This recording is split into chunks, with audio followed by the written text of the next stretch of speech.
Hello and welcome to Insurance Mantra, your weekly guide to understanding the world of insurance only on ET Now.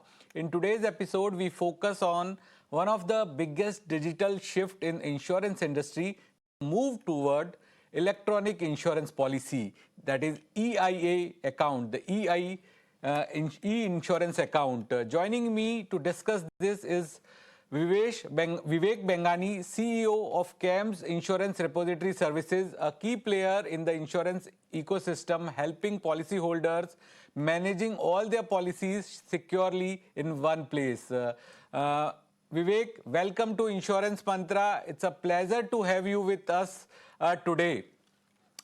So to begin, Raj. Thanks for having me again on your show. Okay, so to begin with, just want to ask you, because from last year, 1st April 2024, there was a mandate from IRDA to issue policy in an electronic way. So how is the response? So all insurance companies has adopted it completely, and most of the policies are getting issued through e-IA account only? Thanks for asking me that, Anurag. Since last year, April, I think we have seen a tremendous response to the adoption of e-IA. I would say the biggest catalyst has been that the largest insurer in our country, Life Insurance Corporation of India, has now adopted and has integrated with this insurance repository e-IA system. They have recently completed their testing and they are now able to issue policies electronically on this platform. As you will recollect, this is not mandatory for customers to issue policies or insurers to issue policies only on e-IA. They can use other methods of electronic issuances. So I would not say that we have reached 100% penetration through e-IA, but I think we have made a big stride. We would probably be now getting around 70-80% policies from the life insurance side of the business. We've seen tremendous adoption happening on the motor and health. Again, health has taken a far better response on adopting the e-IA route. We are now working with general insurers on the motor side to make sure that they are also able to participate well in it. Okay. I'll highlight one more thing. Up till the last year's announcement, there was very limited direct participation happening from the customers on converting their existing policies, into dematerialized form.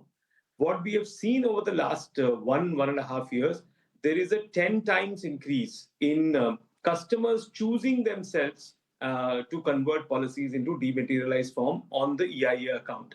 I think that is a very, very heartening, development. People are adopting this methodology, this mechanism to manage their insurance portfolio through e-IA. I think that is very encouraging. Can you help us understand, if we talk about the overall insurance space, overall insurance policies, what would be the percentage of policies in e-IA account, insurance policies which are dematerialized? And I want to know for the fresh insurance policies also, what is the percentage of policies getting converted into e-IA? So you could look at it this way. I think now at an accumulated base, all the insurance repositories put together, I think we would be closer to about 3 crore dematerialized policies. Like I said, traditionally, life insurance companies have been actively participating, and now with LIC coming, this is going to get a huge impetus, to grow that base. So 3 crore policies approximately is the current base of all IRs put together. One.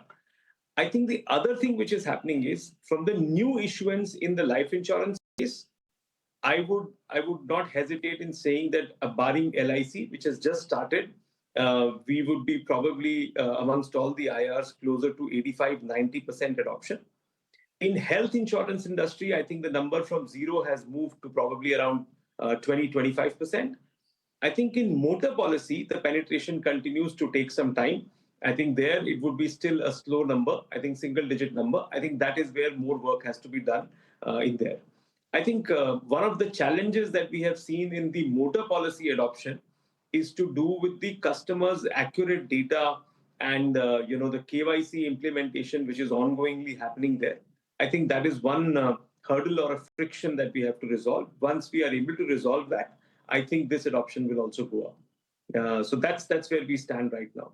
If I was to put it in the total context, I think the Indian insurance industry, including life, health, motor put together, and the base of policies issued by LIC, if I was to take that, I think we will be about close to 50 crore policies.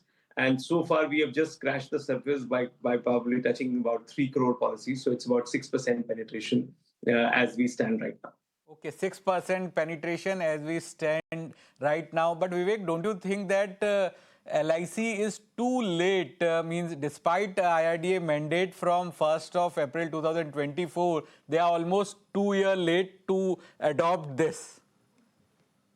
Oh, I would probably disagree with this, because an organization of that size and the number of processes and IT systems that they are managing, I think they have shown remarkable agility in adopting to new things. Number one, you will very well know that they are undergoing a very large scale digital transformation, not just on the electronic issuance, but they are bringing their agents onto the electronic way of doing things. They are introducing new systems. They are moving to 100% onboarding of policies and new customers digitally. So there is a massive revamp going in LIC. LIC realizes it very well. From our interactions, we see this, that they realize that they have a responsibility both on moving into the digital way and as well as helping industry grow very fast on this. We are happy to share that not only that LIC is going to go ahead and convert policies and allow new customers to buy policies through electronic mode, but they are already working on activating services also through the electronic insurance account method. One of the things LIC has indicated that they would want to do is that 100% of their customers who want to take loans, policy loans, they would want them to encourage and do this electronically. So I think that is a big move that is likely to open this segment to a much larger use cases for the entire industry.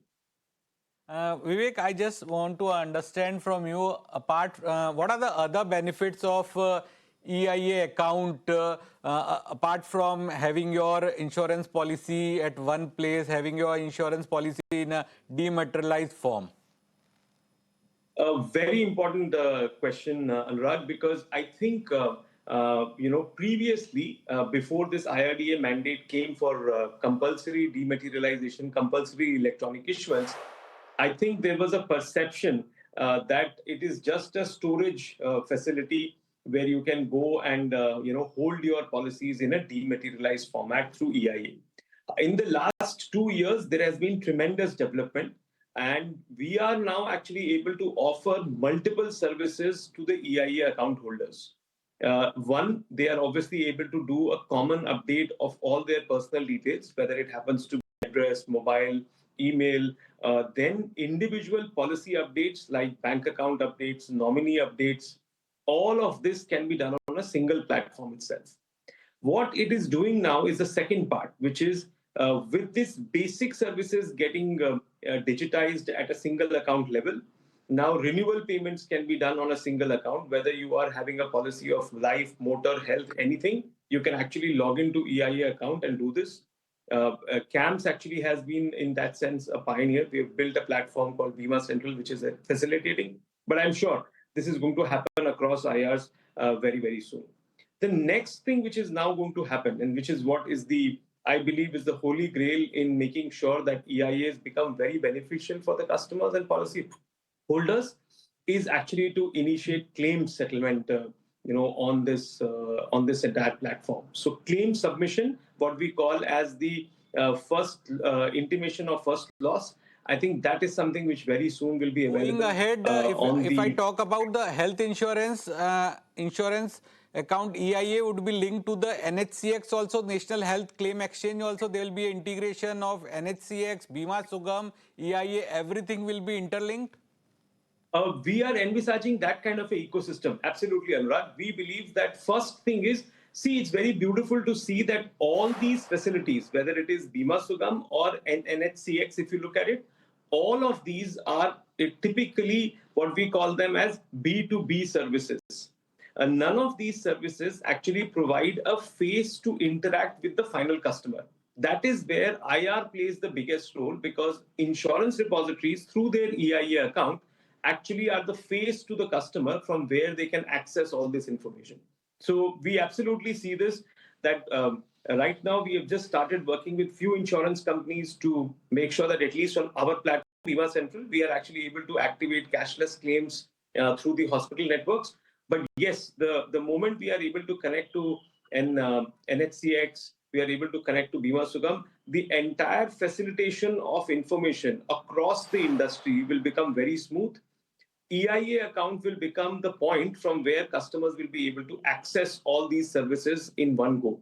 Whether it is their own data which has to be managed, whether it is their own benefits that has to be managed, everything will be done from a single interface, and that's really the main power of e-IA account.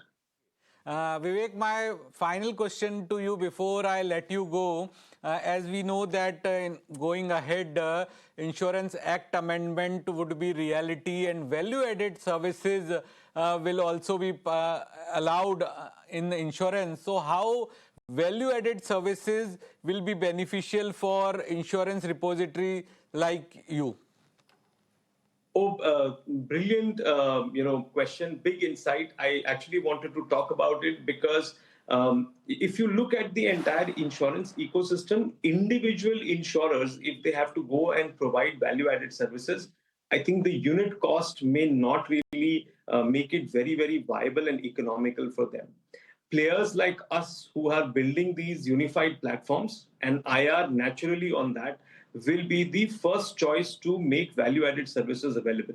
Now, whether it is to do with advisory, how you can go ahead and make the right choice on products, you will notice that we are not allowed to sell. We actually also don't want to sell insurance because we are working from the customer side. So the first thing is advisory services. That's the first thing. Second, all about wellness services. Third, about will management, all kinds of legacy management.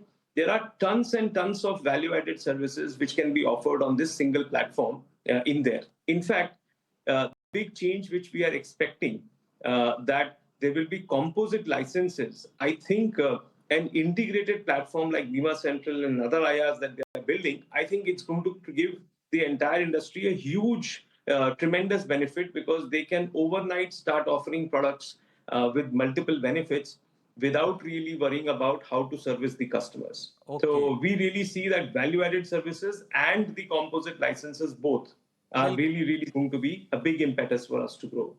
will be big game changer also for insurance industry. Thank you, Vivek, for sharing those valuable insights and helping us understand the changing face of insurance and customers' need going ahead. Time for a short break now, but stay tuned. After the break, we'll be joined by Prerak Sethi. We'll discuss about the InsurTech segment. What are the changing trends in InsurTech? We'll be right back after this break.